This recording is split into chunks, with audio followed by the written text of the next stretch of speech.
આજે આપણા સૌ માટે ખૂબ જ આનંદનો દિવસ છે કે આપણે અત્યાર સુધી 800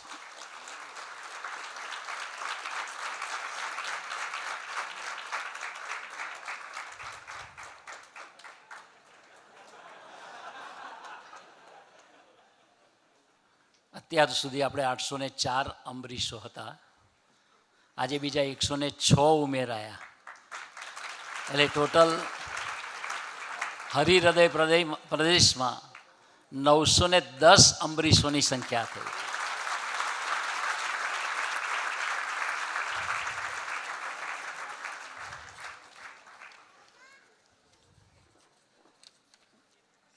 ગુરુહરિ પરમ પૂજ્ય સ્વામી શ્રી કાયમ કહેતા હતા કે જ્યારે કોઈ અમરીશ દીક્ષા લેવા આવે અથવા તો જ્યારે અમરીશ શિબિર થાય ત્યારે સ્વામીજી કે 1000 દિવાળીમાં જે આનંદ ના આવે એનાથી વિશેષ આનંદ સ્વામીજી કે સાધુ હરિપ્રસાદના હૃદયમાં થાય. એટલે આપણે સૌ વિચાર કરીએ કે શાના હેતુથી કહેતા હશે. 1985માં ગુરુહરિ પરમ પૂજ્ય સ્વામીશ્રી મંદિરના ઉપર પાછળ જે બાકડા હતા ત્યાં બિરાજ્યા હતા અને ત્યાં એ પોતાની એક હૃદયની ભાવના રજૂ કરી હતી અને એમને વાત કરી હતી કે આપણે સમાજની અંદર 40-50 પરિવારો એવા તૈયાર કરવા છે જે લોકોનું જીવન ધામધામીને મુક્તને અર્થે હોય. પછી અમરીશ શબ્દ તો પછીથી આવ્યો, પણ પછી સ્વામીજીએ વાત કરી કે યોગીજી મહારાજનો સંકલ્પ હતો કે એવા 50 કુટુંબો તૈયાર થાય. અને આપણને સૌને ખબર છે કે એ જમાનામાં 76 હરિભક્તનું લિસ્ટ બનાવ્યું હતું અને યોગીજી મહારાજ દીક્ષા આપવાના હતા. પણ ફક્ત એ સમયમાં અત્યારે આપણને જે ઉમંગ છે, જે ઉત્સાહ છે, એવો એ સમય નહોતો. ફક્ત 2 જણ તૈયાર થયા હતા. પણ એ દર્દ સ્વામીજીના હૃદયમાં રહી ગયું હતું કે યોગીજી મહારાજની ઈચ્છાને સંકલ્પ છે અને આ દીક્ષા આપવી, તો એ દર્દને એમને દફનાવવા માટે ને ગુરુભક્તિ કરવા માટે વર્ષો સુધી એમને સમાજની અંદર ઓતપ્રોતતા કરી. સ્વામીજી ઐશ્વર્યથી સમાજને ઊભો નથી કર્યો, આત્મીયતાથી કર્યો છે, ભીડો વેઠીને કર્યો છે, દરેકના ઝૂંપડા સુધી પહોંચીને કર્યો છું, દરેકના હૃદય સુધી પહોંચીને કર્યો છે. વર્ષો સુધી એ તપશ્ચર્યા કરી અને છેલ્લે પછી 1986માં 51 અંબરીશોને દીક્ષા આપી. તો આજે પણ 106 અંબરીશો નવાએ દીક્ષા લીધી. આગળના બી આપણે હતા. તો એ વિચાર આવે આપણને, તો આપણે તો ભગવાનના ભક્તો હતા જ, નિષ્ઠાવાન હરિભક્તો હતા, તો અંબરીશ દીક્ષા શેને માટે આપે છે? તો સત્સંગમાં ઘણા બધા લેવલ્સ છે. ખાલી તિલક ચાલો ને પૂજા કરે એ એક લેવલ છે. સભા સત્સંગમાં જાય એ બીજું લેવલ છે. દશાંશ વિશાંશ આપે ત્રીજું લેવલ છે. આત્મબુદ્ધિને પ્રીતિથી જીવે ચોથું લેવલ છે. સંપ સુરત ભાવને એકતાથી જીવે 5મું લેવલ છે. દાસના દાસ થઈને જીવે 6ઠું લેવલ છે. અને નિજાત્માનમ બ્રહ્મરૂપમની રીતે કેવળ તારે લઈને હું એવા પ્રતિમ સેવક ભાવથી જીવે એ અલ્ટિમેટ લેવલ છે. તો સત્સંગના ઘણા બધા લેવલ્સ છે. એની અંદર સ્વામીજીએ સંકલ્પ કર્યો કે મારે અમરીશ દીક્ષા આપી છે. એની પાછળની ભાવના એટલી જ હતી, ભગવાન સ્વામિનારાયણે વચનામૃતમાં કીધું કે અમારા જે કહેવાઓ છે ને એમાં મારે તલમાત્ર કસર રાખવી નથી. છેલ્લા 7 અને 11માં મહારાજે વાત કરી, પોતાના અંતરના સિદ્ધાંતની વાત કરી કે ખરેખર જેને ભગવાન ભજવા છે એને ભગવાન અને ભગવાનના ભક્તથી સુખદાયી કોઈ બીજું નથી. અને ભગવાન અને ભગવાનના ભક્તોનો પક્ષ રાખ્યો જોઈએ. બીજા વચનામૃતમાં કહ્યું કે ભગવાન અને ભગવાનના ભક્ત સાથે જેવી દેહને દેહના સગા સંબંધને વિશે પ્રીતિ છે, આત્મબુદ્ધિ છે, એવી ભગવાન અને ભગવાનના ભક્ત સાથે રાખવી જોઈએ. એ રાખતા થકા મહારાજ કહે છે આબરૂ વધો કે ઘટો, દેહ મરો કે જીવો, પણ એ આત્મબુદ્ધિને પ્રીતિ આ કક્ષાએ આપણે સંકલ્પ કરીને કરીએ. એના માટે કરીને સ્વામીજી આપણને દીક્ષા આપી. એમ તો બીજી બાજુ જોઈએ તો હેતુ શું છે કે આપણે દુનિયામાં જન્મ્યા છીએ. આપણે બધા ખબર છે કે જેને પ્રભુનો અને મોટા પુરુષનો સંબંધ નથી એનું જીવન 4 સ્ટેજમાં પૂરું થાય છે. કે એક જીવે ભગવાનને કીધું ધરતી પર જવું છે, ભગવાને કીધું સારું જા, 25 વર્ષ વાંદરો થઈને, માણસનો કોટા નથી. બીજા ફરી પાછો ગયો અને કીધું હજુ જવું છે, તો કે હવે ગધેડાનો. ત્રીજી વખત કીધું હજુ જવું છે, તો કે હવે કૂતરાનો. તો પહેલાં 25 વર્ષ વાંદરાની જેમ ઉપાઉપ કરતા હોઈએ છીએ. લગ્ન અને સંસાર મળ્યા પછી 30 વર્ષ ગધેડાની જેમ કામ કરતા હોઈએ છીએ.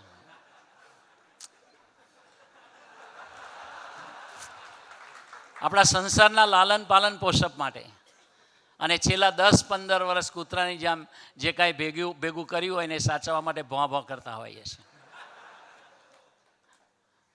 તો એથી વિશેષ મનુષ્યનું જીવન શું કર્યું? પણ ભગવાન અને સંત મળે ને તે દિવસથી ભગવાન અને સંત પહેલો તો પોતાનો નિશ્ચય જીવમાં કરાવે છે અને પછી એ જ સેકન્ડે પોતા તરફ એની યાત્રા શરૂ કરાવે છે. અને એ યાત્રા છેક છેલ્લા જન્મ સુધીની છે. અને દેહને દેહના સગા સંબંધીને છે મરવાની વાત છે. તો એક કક્ષાનો સમાજ છે કે ભાઈ દશાંશ વિશાંશ તો કોઈ પણ સામાન્ય સત્સંગી કે બીજા સંપ્રદાયવાળા બી કાઢતા હોય છે. પણ ભગવાન અને મોટા પુરુષ જેને એકાંતિક થવું હોય એને ભગવાન અને મોટા પુરુષ માટે મરણીય ભોગ આપવો પડે. તો આપણે બધા એવા જ પાકવાનું છે. ગેંગે ફેંગે કરે સત્સંગ ના થાય, બુદ્ધિ લગાડે ને સત્સંગ ના થાય. પછી સ્વામીજી સેવા લખી હતી, પછી સ્વામીજીએ 1-1.5 વર્ષ પછી કંઈક જરૂર પડી હશે તો મને કીધું બધાને ફોલોઅપ કર અને થોડી સેવા કરો. અમુક જણા જ્ઞાન કરે, ભગવાનને મોટા પુરુષને સેવાની શી જરૂર, પૈસાની શી જરૂર? તેનું ઘર આકાશથી ચાલતું છે. પણ ભગવાન અને મોટા પુરુષની ગરજનો ધ્યાન ના રાખે પછી એ હરી વખતે ના આપી. સ્વામીજી ચિઠ્ઠી લખી તો બી નહીં આપી. પછી મેં બીજા સસ્તક પૂછ્યું તો બીજાને એને વાત કરી હતી કે હું એવો મૂર્ખ છું કે 3 વર્ષ પહેલાં લખેલા તરત આપી દઉં. 2% વ્યાજ આવે, હું વ્યાજે મૂકીને પછી 3 વર્ષ પછી આપું. તો હવે ભગવાન સાથે આવો સોદો ના હોય, મરવાની વાત હોય. અને એ જ હરિભગતે મેં જોયું છે કે સ્વામીજીને જે કક્ષાએ રાજી કરવા હતા એ ના રાજી કરી શક્યા. સેવા લખવાની વાત થઈ ને તો સ્વામીજી મોડું બગાડીને કીધું એની સેવા હું નહીં લખું. વાત એટલા માટે કરું છું, આ ડરાવવાની વાત નથી, આ મરવાની વાત છે. કે આપણે મરણીય ભોગ જ્યાં સુધી નહીં આપીએ. તો આજે હમણાં જ નિષ્કામભાઈ બધી વાત કરી કે આમાં તો દેહ જીવો કંઈ મરવાની વાત આવે છે. તો દેહનું સમર્પણ આપવું પડે તો આપી દે તો બી કંઈ નથી. આપણે મુંબઈની અંદર પિઝા ને બર્ગર ને પાવવડા ખાતા ભગવાનને મોટા પુરુષના દર્શન કરી શકીએ છીએ. તો આપણા જીવાનંદ બ્રહ્માંડમાં કોઈ ભાગ્યશાળી નથી.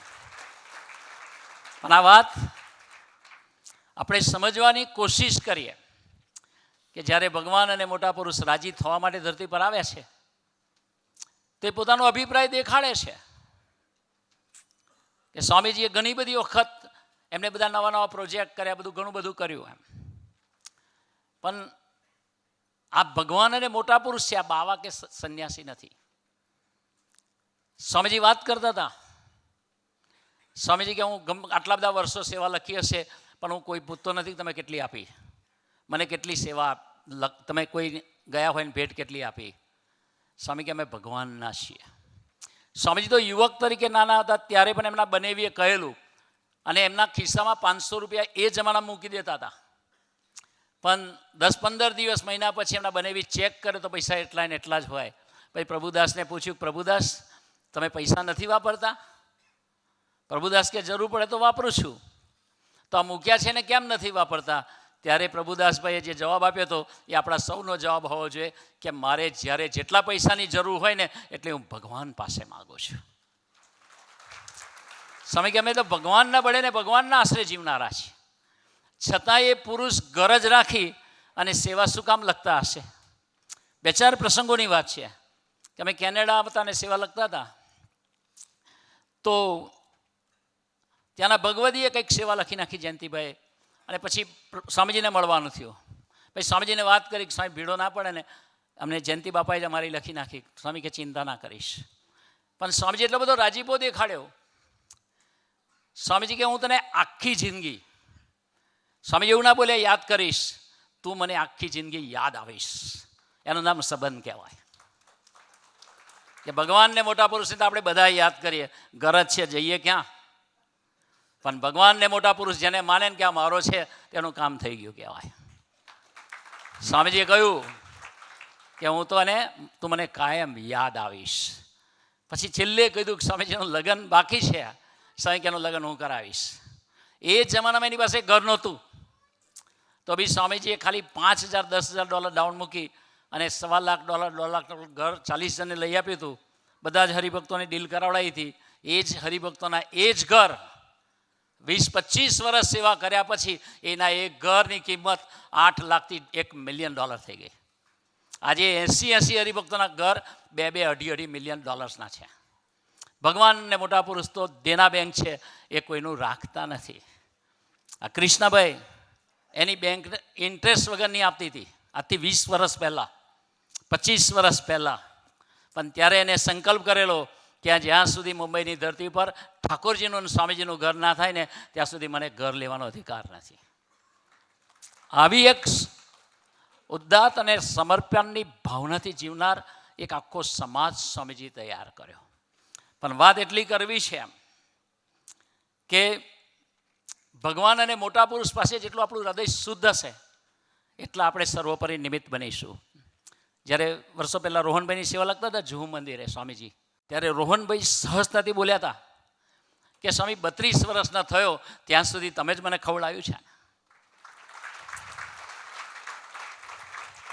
સ્વામીજી કે આજ સુધીના ઇતિહાસમાં આવું કહેનાર મને ધરતી પર તું પહેલો મળ્યો છું. આવું જે જીરો થઈને જે જીવે છે એ ભગવાન અને મોટા પુરુષ એના છે. હજુ તો કસોટી કરવા ચાન્સ આપ્યો જ નથી. એ ખાલી મસ્કરીમાં બોલે છે, મસ્કરી નથી હોતી ભગવાનને મોટા પુરુષની. એ બોલે છે ને પરમ સત્ય થાય છે. કે 2014ની અંદર ગુરુભક્તિ મહોત્સવ અમેરિકાની ધરતી પર ઉજવાયો. પછી સ્વામીજીએ મૈત્રી સ્વામી પ્રબોધ સ્વામીજી કેનેડામાં વિચરણ કરતા હતા અને ત્યાંના પ્રાદેશિક સંત હતા, અને સ્વામીજી અમેરિકામાં બિરાજતા હતા. તે પ્રબોધ સ્વામી સાથે સુગ્નેશ સ્વામી સાથે વાત થઈ એમ. પછી સ્વામીજી આનંદ કરતાં કરતાં કીધું એમ કે મૈત્રી, પ્રબોધ સ્વામીને પૂછી જો ને કે કેનેડાની અંદર ભક્તિ મહોત્સવ ક્યારે કરશે. એક આનંદ કરવા માટે કીધેલો. મારા જેવો તો સ્વામીજી કેવા યાદ કરે છે. આનંદ કર્યો, આનંદ નહોતો કર્યો. પ્રબોધ સ્વામી વચનને અધ્ધરજી લીધું કે પુરુષોત્તમ નારાયણનું એક પણ વાક્ય આનંદ માટે નથી હોતું, ફેલ નથી હોતું. અને એમને ઝુંબેશ ઉપાડી. એ વર્ષે સાક્ષી છું કે 2015ના સમયા માટે કેનેડાના હરિભક્તોએ એટલી બધી સેવા કરી હતી કે મોટા ભાગના બેલેન્સ 0 હશે. અમુક જણાએ લોન લઈને કરી હશે, અને એવા ટાઈમે ચેલેન્જ લેવી દે. અને એક ગુરુ હરિપ્રબોધ સ્વામીજીમાં વિશ્વાસ હતો કે સ્વામીજી બોલ્યા છે ને એટલે કોઈ પણ ભોગે થશે. એ સમયને 1 મહિનો હતો બાકી, ત્યાં સુધી 50% બી કલેક્શનને કે કમિટમેન્ટ નહોતું. તો બાકીના 1 મહિનાની અંદર 4-5 મહિનામાં કે 11 મહિનામાં જે કાંઈ દાખલો હતો ગુરુ હરિપ્રબોધ સ્વામીનો, એક હરિભક્તોની ઘેર 5 વખત પ્રબોધ સ્વામીજી ગયા. તો એ કોણ છે?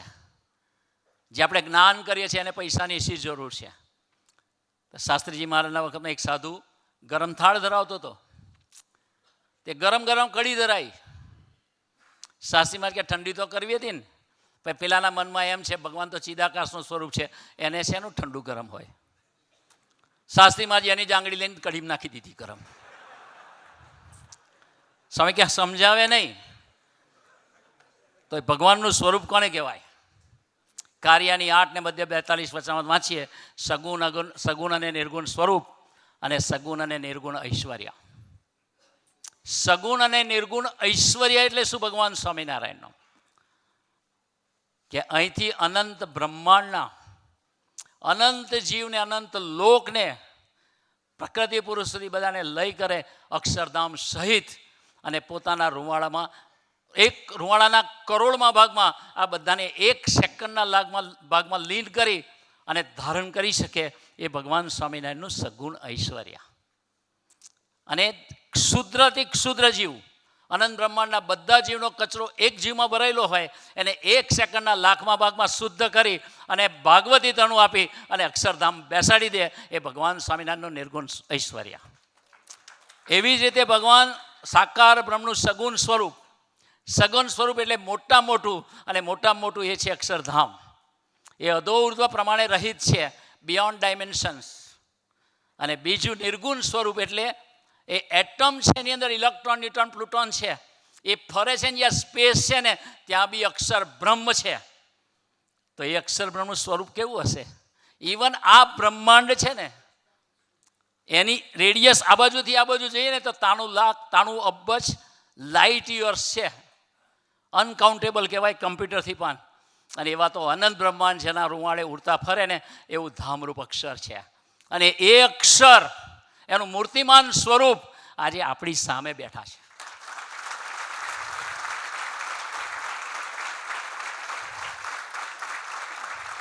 તો એને કઈ અપેક્ષા હોય? અપેક્ષા કયું હોય? આ 9 મહિના દરમિયાન અમારે આવવાના 10 દિવસ બાકી હતા. 21મી એપ્રિલે એવડી પધાર્યા.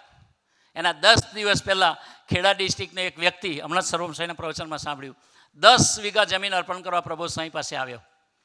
અને પ્રબોધ સ્વામીજી એને તરત જ ઊભા થઈ અને વડીલો પાસે લઈ ગયા અને કીધું કે આને 10 વીઘા જમીન અર્પણ કરવાની છે. પ્રબોધ સ્વામીજી માયાતીત પુરુષ છે. અનંત બ્રહ્માંડની સમૃદ્ધિને નજર નથી. અત્યાર સુધી પેલા રબરના સ્લીપર પહેર્યા છે. સ્વામીજી સાથે કોંકણમાં ફરે તોય પેલા રબરના ચપ્પલ જે 20-25 રૂપિયાના આવે. પણ જેની પાસે હીરો હોય ને એને જે ત્યાં કહેતો ના ફરે કે મારી પાસે 50 કરોડનો હીરો છે કે 1000 કરોડનો હીરો છે, લોકો લૂંટી જાય. એમ જેને ભગવાનને રાખેલા નખથી સિક્કા પર્યંત એ હંમેશા છુપા વર્તે, દાસ થઈને વર્તે. તો આજે આપણે ભાગ્યશાળી છીએ કે સ્વામિનારાયણ ભગવાનને 10 રૂપિયા એક જણાએ સંઘ જતો હતો અને મહારાજને 10 રૂપિયા મોકલ્યા. મહારાજને પેલા સંઘે કીધું શું કરવાનું? તમે ક્યાં જાઓ છો? તો કે સ્વામિનારાયણના દર્શને. તો કે સ્વામિનારાયણ કોણ છે? તો કે ભગવાન છે. તો કે અમારા 10 રૂપિયા લઈ જાઓ ને અર્પણ કરજો. પેલાને કોકે પૂછ્યું કે સંઘને 10 રૂપિયા આપી દેતા એ જમાનામાં? પેલા એ કીધું કે જો ભગવાન હશે તો લેખે લાગશે, નહીં તમે ગરીબને દાન કર્યા બરોબર છે. ભગવાન સ્વામિનારાયણ પાસે જ્યારે સંઘ પહોંચ્યો ત્યારે સંઘને મહારાજે પૂછ્યું કે રસ્તામાં કોઈ મળ્યું હતું? પેલા તો ભૂલી ગયા હતા 10 રૂપિયા. એમાંથી એક જણને યાદ આવ્યું તો કે હા મહારાજ 10 રૂપિયા એક જણાએ આપ્યો. ભગવાન સ્વામિનારાયણ શું બોલ્યા ખબર છે? યોગ્ય પેઢીમાં ધિરાણ કર્યું છે. ખબર ના પડી કોઈને આ બધાને કે યોગ્ય પેઢી શું ધિરાણ શું. પણ એ જ વ્યક્તિ ખેડૂત હતા અને કપાસનો વગેરે ધંધામાં નુકસાન ગયું. એ જ જમાનામાં 10,000 રૂપિયાનું નુકસાન, 1 કરોડ રૂપિયાનું નુકસાન કહેવાય, 10 કરોડનું નુકસાન કહેવાય. અને સુસાઇડ કરવા જંગલમાં ગયો ત્યારે એક વ્યક્તિ ત્યાં બ્રાહ્મણ કેવા રૂપમાં લઈ ગયા અને પૂછ્યું કે ભાઈ શું કરવા આવશો? તો કે મરવા. તો કે કેમ? તો કે 10,000 રૂપિયાનું દેવું થઈ ગયું છે, ઉગરવાનો આરો નથી. તો કે ના હું એ આપવા જ આવ્યો તમને શોધીને. તમારું નામ હા ને? તો કે હા. તો 10,000 રૂપિયા આપ્યા. અલા ભાઈ કે તમે મને આપ્યા હતા એટલે હું પાછા આપવા આવ્યો. પેલા ભાઈએ પૂછ્યું કે 10,000 રૂપિયા મારા ભાઈ મને યાદ નથી મેં કોઈને 10,000 રૂપિયા આપ્યા અને આપ્યા હોય તો પછી હું શું કામ મરવા જાઉં? ત્યારે પેલા વ્યક્તિએ કીધું કે વર્ષો પહેલાં સ્વામિનારાયણના સંઘમાં તમે 10 રૂપિયા મોકલ્યા હતા ને, એ 10 રૂપિયાના વ્યાજ ડબલ વ્યાજ થઈને જે 10,000 થયા છે એ અમે તમને વ્યાજ સાથે આપવા આવ્યા છે. તો ભગવાન તો કોઈનું રાખતા નથી. પેલા ખોડાભાઈની વાત કરી હતી કે પ્રબોધ સ્વામીજી 2011-12ની આસપાસમાં ધર્મભક્તિ પ્રદેશમાં આ પ્રશાંત પટેલના મામાના ગામ પધરામણી કરવા ગયા, જોડી કરવા માગતા હતા. એક જણની ઘેર જોડી માગી, પેલા પાસે કશું નહોતું. પ્રભુ સ્વામી કે થોડુંક તો અનાજ આપો, કંઈ હોય તો. જોડી માગવા આવ્યા છીએ, સાધુ છીએ. પેલા પાસે હતું જ નહીં, પણ બાજુમાં પેલી ઘર ઘંટી હતી જ્યાં બધા લોકો દળાવા આવતા હતા. એને કીધું કે એક તપેલી, એક વાડકી જેટલું અનાજ આપે, સ્વામી આવ્યા છે ને આપવા છે. આપી દીધું અનાજ પ્રબોધ સ્વામીની જોડીમાં. અને એ વ્યક્તિ કહે છે કે પ્રબોધ સ્વામીના આશીર્વાદ મળ્યા ને મારી ઘેર 4 ટ્રક 4 ટેમ્પાને બધું જ છે. મારું પ્રારબ્ધ બદલી નાખ્યું. તો આ સાધુ માગવાવાળા નથી, વધારે તો વાત નથી કરવી, પણ એક વાત જરૂર કરવી છે કે ભગવાન અને મોટા પુરુષને આપણે અધિકાર નહીં આપે ને ત્યાં સુધી આપણું ઉત્થાન ન થાય. હમણાં જ વાત કરી નિષ્કામભાઈએ કે દિવાળીના અન્નકોટમાં હરિપ્રબોધમ ધામ, તો તે વખતે તો કશું હતું જ નહીં. 6 ઓક્ટોબરના આપણે ખાતમુહૂર્ત કર્યું, પણ આપણે જે એ તો પ્લાન ને બધું તો એમ જ સ્કેચ કરીને બનાવી દીધું પૂઠાનું. પણ પ્રબોધ સ્વામી બારી કઈ હતી જોયા પછી શું બોલ્યા? હા, હરિપ્રબોધમ ધામ આખું જ બધા બિલ્ડિંગો સાથે એમને નિષ્કામભાઈએ દેખાડ્યું હતું. પછી ના બોલ્યા કે હસીને બોલ્યા કે તો બોમ્બેવાળા એકલા જ હરિપ્રબોધમ ધામ બનાવી દેશે ને. તો મૈત્રી સ્વામીને મસ્તીમાં જો સ્વામીજી કીધું હોય કે પ્રબોધ સ્વામી ગુરુભક્તિ મહોત્સવ ક્યારે કરશે, તો એ પ્રબોધ સ્વામીજી આપણને કીધું છે કે હરિપ્રબોધમ ધામ એ હરિહૃદય પ્રદેશનું નસીબ છે.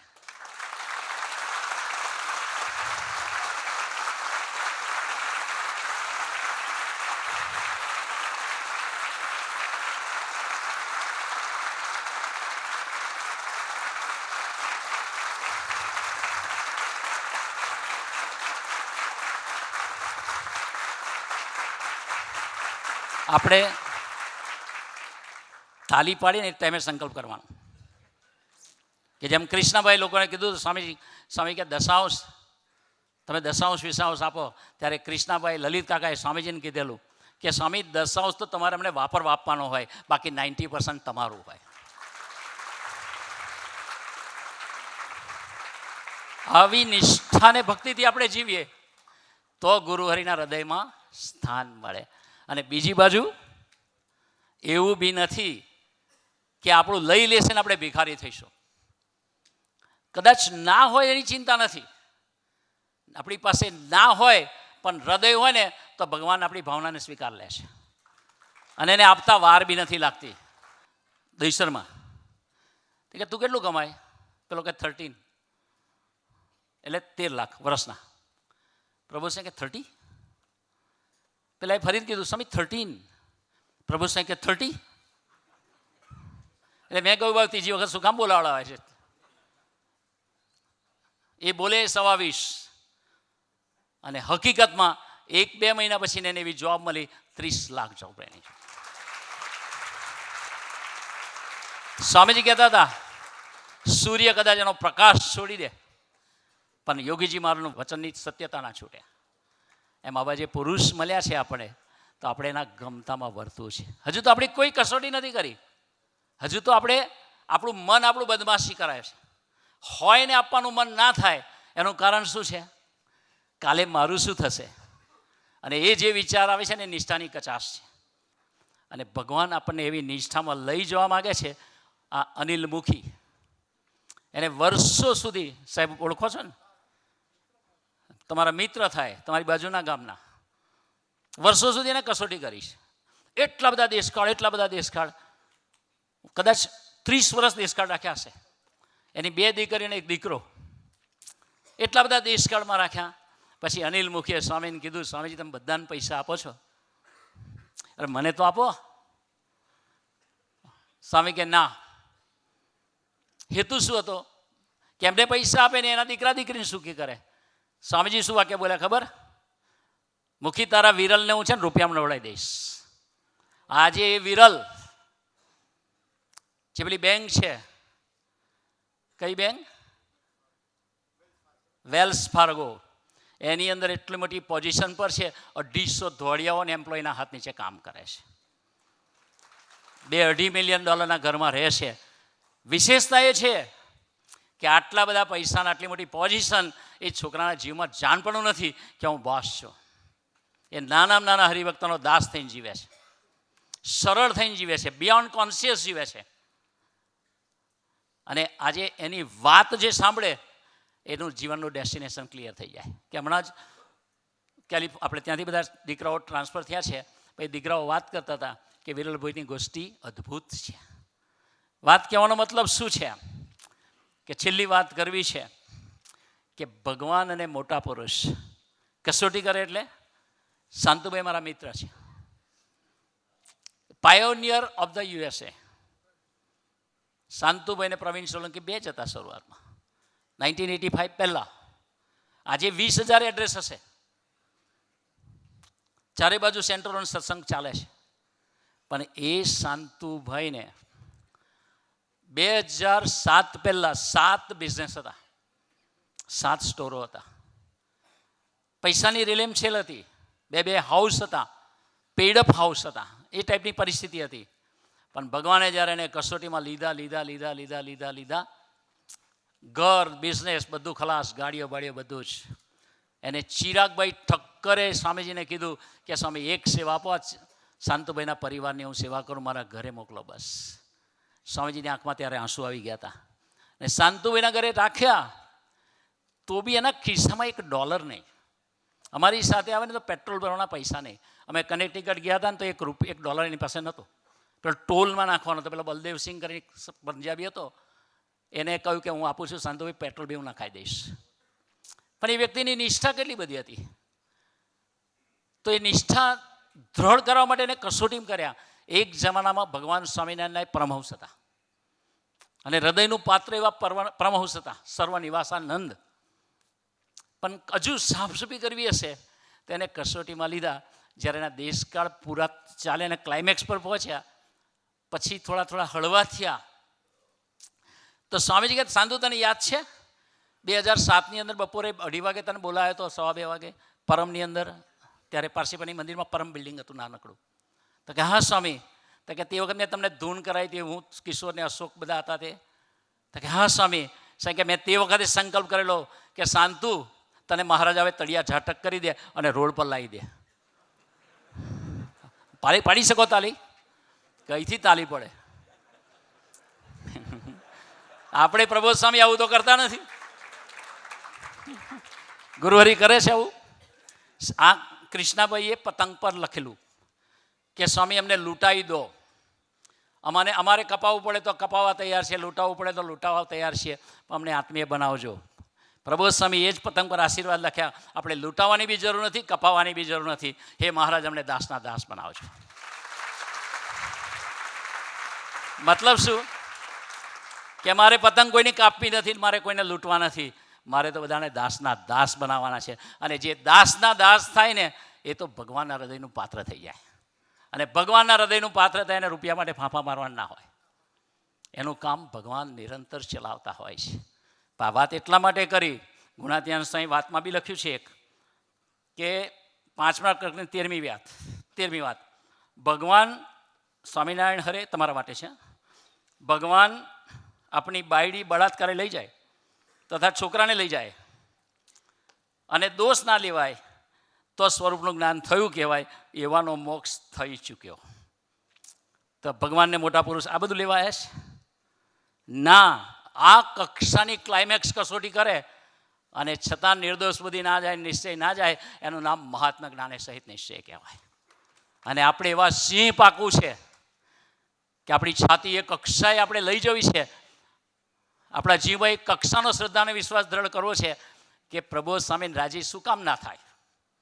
એને રાજી ના થવું હોય તો પણ થઈ જાય. બહુ નાની વાતથી રાજી થઈ જાય છે. આ દીકરાઓ સોશિયલ મીડિયાનું જે કંઈક પ્રેઝન્ટેશન એવું જે કરે ને, સવારે કર્યું હતું તોય આંખમાં આંસુ હતા, બોરીવલીલાએ કર્યું હતું ત્યારે આંખમાં આંસુ હતા. તો સહજમાં રાજી થઈ જાય એવા પુરુષ છે. પણ સમજી રાખવાનું છે કે આપણું લેવલ એને એમના લેવલ સુધી લઈ જવું છે. છેલ્લો જન્મ કરવો છે કે આપણું લેવલ એકદમ લો છે અને એ લેવલને ચેન્જ કરી અનંત પ્રકારે અનંત કોરથી થડકા તું તો આપે જા. ના કહીશું તો પ્રલય અમારો તું કરતો જા. છેલ્લા એક પ્રસંગની વાત કરું છું કે જયંતિભાઈ 86માં એને નિશ્ચય કરાવ્યો કે પહેલો નિશ્ચય કરાવ્યો કે 86માં ગુણાતીત શતાબ્દીનું છેલ્લો દિવસ હતો ડિસેમ્બર, 25 ડિસેમ્બર કદાચ 25 જાન્યુઆરી.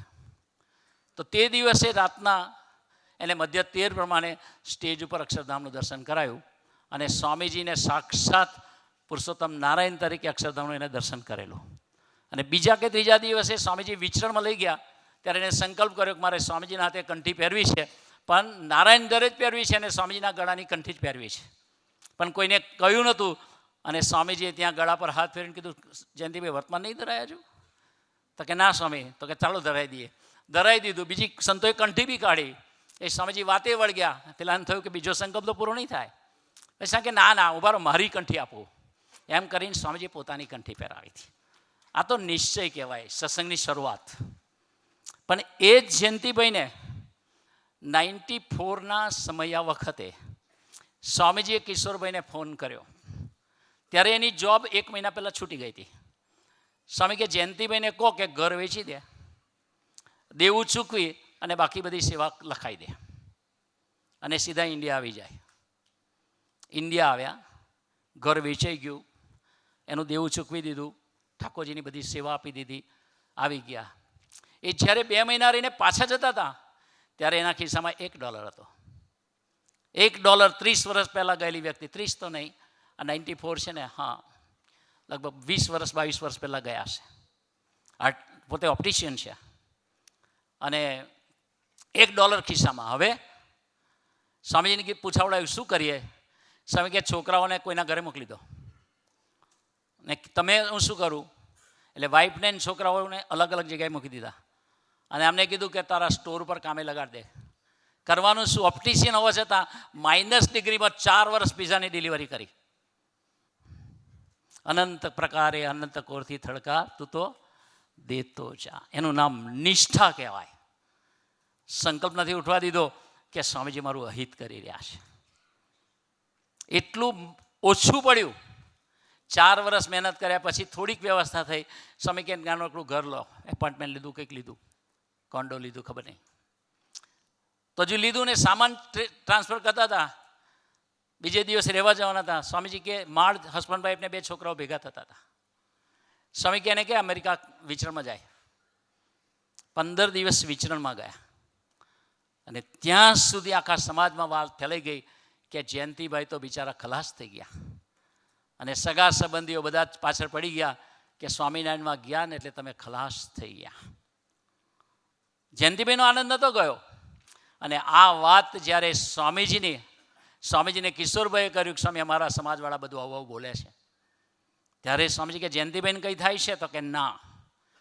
સ્વામી પછી એક વાત કરી એમ કે જે વ્યક્તિ આ લોકની મોહબત તોડવાનો ભગવાનને મોટા પુરુષને અધિકાર આપે છે ને, એને ભગવાન નિષ્ઠામાંથી સ્વરૂપ નિષ્ઠામાં લઈ જાય છે. અને આપણે એવી સ્વરૂપ નિષ્ઠામાં જવું છે. અને એ સ્વરૂપ નિષ્ઠા એટલે શું?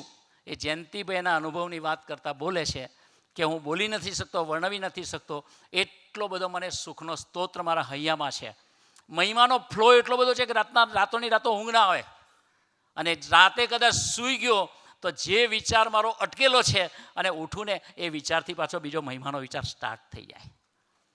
તો ભગવાન અને મોટા પુરુષે કસોટી કરી તો રોડ પર લાવી દીધા. જે શાંતુભાઈની કસોટી કરીને એની આજે 5 પ્રોપર્ટી છે, 7 છે અત્યારે. રિયલ એસ્ટેટમાં ગયા. એનું ઇંગ્લિશ બી એટલું પાવરફુલ નહીં, પણ એક જ વર્ષની અંદર કે અમુક ટાઈમમાં એને 35 કે એવા વધારે ક્લોઝિંગ કર્યા હતા. રિયલ એસ્ટેટમાં ઇનામ મળ્યું એને કંપનીમાંથી. આજે એની 7-8 પ્રોપર્ટી છે. પણ તે દિવસને આજે એના હૈયામાં કોઈ ફરક નથી પડ્યો. એ જ જયંતિભાઈના બંને દીકરાઓ, એના બંનેના 2.5 મિલિયનના હાઉસ છે. એ જ જયંતિભાઈ આજે મહિમાથી નિષ્ઠાથી ભગવાન સાથે એક સાથે સંબંધ કરે છે.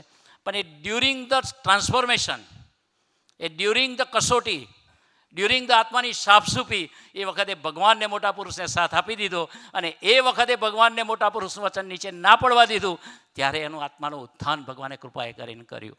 આજે ગુરુ હરિના ચરણોમાં પ્રાર્થના કરવી છે કે અમારે એવા સિંહ થવું છે, અમારે એવા ગુણાતીત સિંહ થવું છે.